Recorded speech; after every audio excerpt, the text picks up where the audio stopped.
네, 오늘은 3월 6일 금요일입니다. 새벽 예배 나오신 성도님들을 환영합니다. 말씀 나누기 전에 함께 공동기도 제목으로 기도하시겠습니다. 백옥중 집사의 병상에 함께 하셔서 통증이 없게 하시고 하나님의 위로와 힘을 부어 주십시오. 권하자 집사가 다시 걸을 수 있게 회복시켜 주십시오. 김시희 집사의 건강을 회복시켜 주시고 데이빗박 형제의 건강이 회복되게 해 주십시오. 나의 모든 가족이 예수님 믿고 구원받게 해 주십시오. 예수님의 이름으로 기도합니다. 아멘. 네, 오늘 말씀은 마태복음 20장 29절에서 34절까지 말씀입니다. 길가에서 길 위로라는 주제로 함께 말씀 나누시겠습니다. 오늘 본문의 배경이 되는 것은 예수님께서 십자가를 지시기 위해서 예루살렘으로 향하시는 마지막 여정 중에 있습니다. 그 중에 여리고를 이제 떠나는 배경을 갖고 있습니다. 당시에 여리고는 예루살렘으로 올라가는 수많은 인파들이 그 유월절을 지내기 위해서 순례객들로 북적이고 활기가 찬 그런 모습을 보여줄 것입니다. 제사장들도 많이 모여서 살고 있기 때문에 종교적인 도시의 모습도 보여줬습니다. 사람들은 이제 곧 다가올 명절을 생각하면서 기대감과 또 기적을 행하시는 그 예수님이 옆에 계시기에 그 호기심을 가지고서 큰 무리를 지어서 예수님을 쫓아서 같이 올라가고 있습니다. 하지만 그렇게 화려하고 거대한 행렬의 중심에 끼지 못한 채 철저히 배제되고 외면되었던 사람들이 있었습니다. 바로 길가에 주저앉아 있는 두 명의 맹인이었습니다. 고대 사회에서 맹인이라고 하면은 경제적인 능력을 상실했기 때문에 국어를 통해서 삶을 연명해야만 했습니다.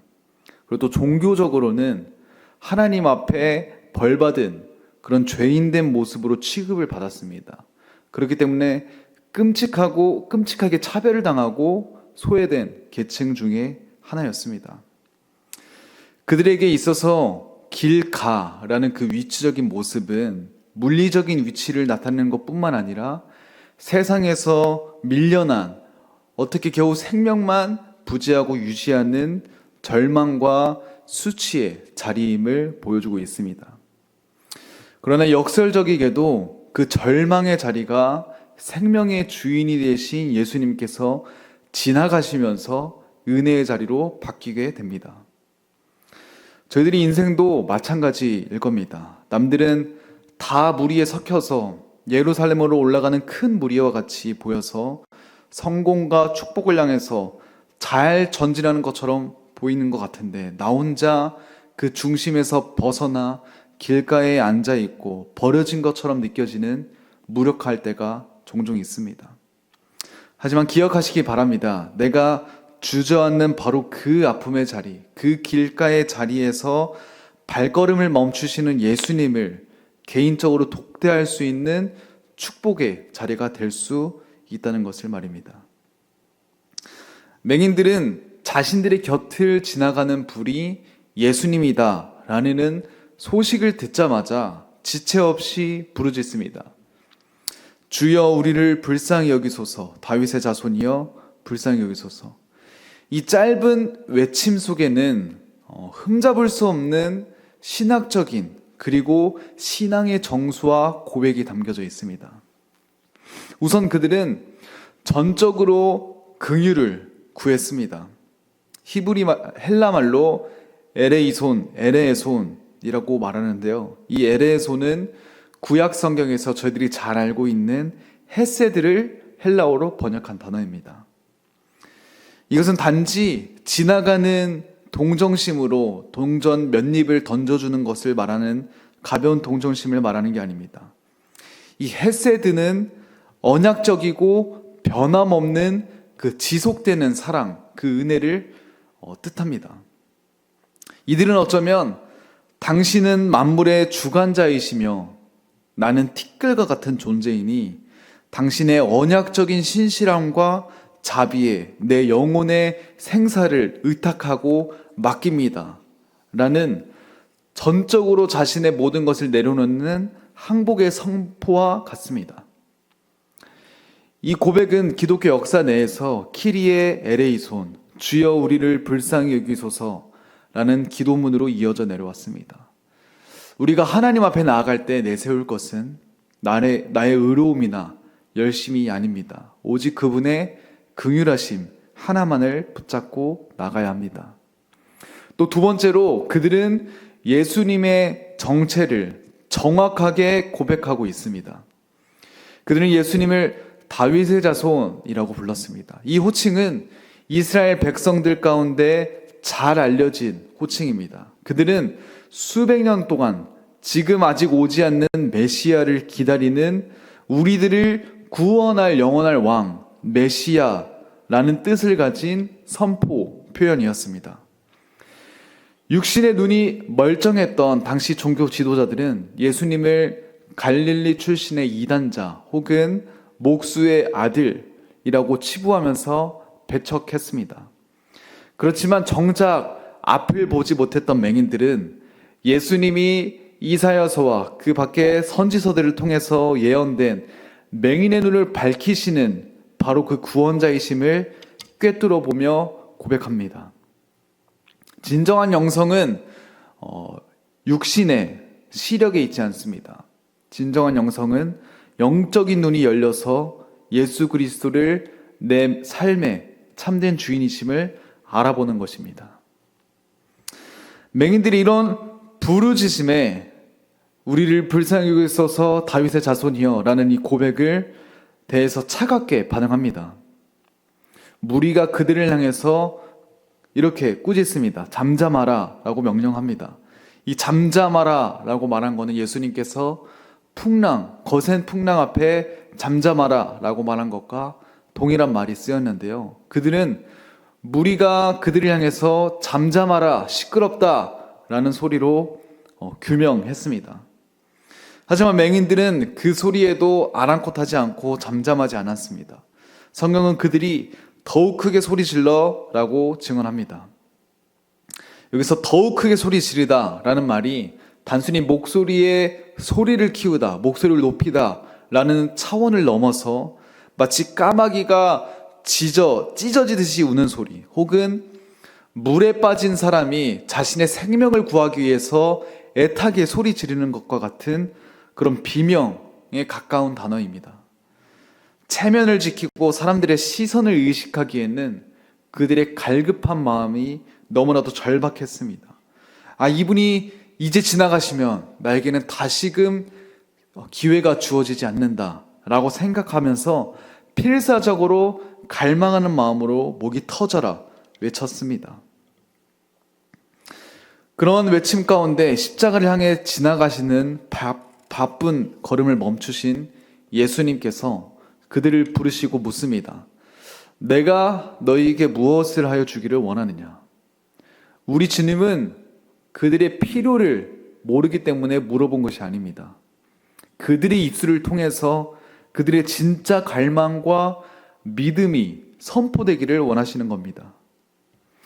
맹인들은 돈이나 혹은 더 나은 구걸할 수 있는 자리, 혹은 자신의 삶이 좀 더 낫게 변하기를 원하지는 않았습니다. 그들은 주여 우리 눈 뜨기를 원하나이다. 여기서 눈을 뜨다 라고 번역된 이 헬라어는 닫혀있던 문이 활짝 열리거나 감춰졌던 비밀이 벗겨질 때 사용되는 단어가 쓰였습니다. 그들은 단순히 육체적인 시력의 회복을 넘어서 진리의 빛을 보고 하나님의 구원의 역사를 똑똑히 목도하게 되는 영적인 계한을 갈망했습니다. 그들의 간구에 예수님께서 불쌍히 여기사 그들의 눈을 만져주십니다. 이 단어는 가벼운 동정심으로 표현된 단어가 아닙니다. 이 불쌍히 여기사라는 단어의 어원을 보면은 창자가 뒤틀리고 끊어지듯 한 깊은 고통을 뜻하는 어원에서 파생되었습니다. 예수님께서는 자신의 능력으로 언제든지 나게 회복할 수 있고 그들의 아픔을 씻어줄 수 있습니다. 하지만 예수님께서는 인격적이신 분이기 때문에 단순히 이거를 치료하고 안 하고를 넘어서 그들의 입장에 서서 그들의 지난 나흘들, 그들이 길가에 앉아서 고통받고 외면받았던 차별받았던 그 아픈 나날들을 생각하면서 깊이 통찰하시고 공감하시고 그들의 마음 가운데 긍휼과 실제로 기적을 행하여 주십니다. 그들이 기적을 체험합니다. 눈을 뜨게 됩니다. 하지만 진짜 기적은 눈 뜬 다음에 나타나는 행동에 있습니다. 그 다음 구절을 보면은 그들이 곧 보게 되어 예수를 따르느니라. 마태복음에서 따르다라는 이 말은 단순히 길을 동행하다라는 뜻을 넘어서 자신의 삶을 의탁하고 스승의 길을 함께 걷는 제자도를 보여주고 있습니다.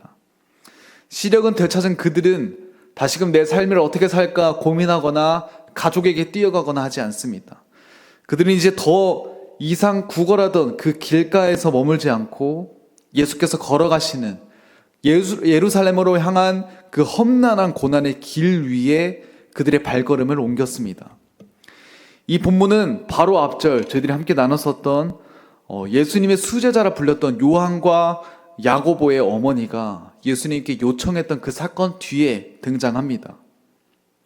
그들은 3년이나 예수님을 따라다니면서 눈을 뜨고 예수님의 기적과 치유를 목도하고 확인했던 제자들입니다. 하지만 그 제자들은 십자가의 길을 보지 못하고 철저한 영적인 소경 상태였습니다.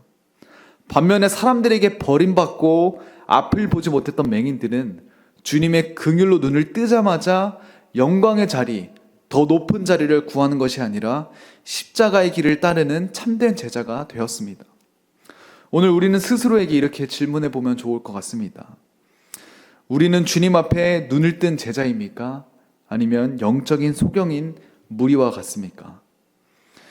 주님은 지금도 우리의 인생길에 찾아오셔서 내가 내게 무엇을 해주기 원하느냐라고 물으십니다. 이 세상의 헛된 영광이 아니라 주여 내 영혼의 눈을 열어주셔서 주님을 보게 하여 주시옵소서라고 기도하시기 바랍니다. 예수님의 그 끊어지 듯한 그 긍휼, 두 맹인을 향한 애달픈 긍휼의 마음을 오늘 저희들에게 부어주셔서 저희들의 깜깜한 영적인 소경된 상태를 밝히시고 길가에 주저앉았던 우리를 일으키셔서 주님과 함께 영광스러운 십자가의 길을 걷게 하실 줄 믿습니다. 함께 기도하겠습니다. 사랑의 주님 감사합니다. 오늘도 주님의 말씀 앞에 저희들을 세울 수 있도록 인도하시니 감사합니다. 주님 특별히 두 맹인의 사건으로 저희들의 눈을 뜰 수 있도록 인도하여 주시니 감사합니다. 두 맹인이 앞을 보았지만 영적인 소경 상태인 제자들이나 당시의 종교 지도자들과 다르게 눈은 감겨 있지만 영적인 눈을 뜨게 하며 주님을 바랄 수 있는 믿음을 고백하는 것을 오늘 묵상했습니다. 주님 이미 묵상한 것과 같이 저희들의 삶 가운데 믿음의 눈을 뜨게 하여 주시옵소서. 주님을 바라보게 하여 주시옵소서. 저희들의 삶의 가운데서 단순히 내 삶의 높은 자리, 더 좋은 것을 취하는 것에서 끝나는 것이 아니라 온전히 주님을 바라보며 주님의 영광된 십자가의 길을 함께 동행하는 제자도의 길을 걸을 수 있도록 주님 저희들을 붙잡으시고 인도하여 주시옵소서. 감사합니다. 예수님의 이름으로 기도드립니다. 아멘.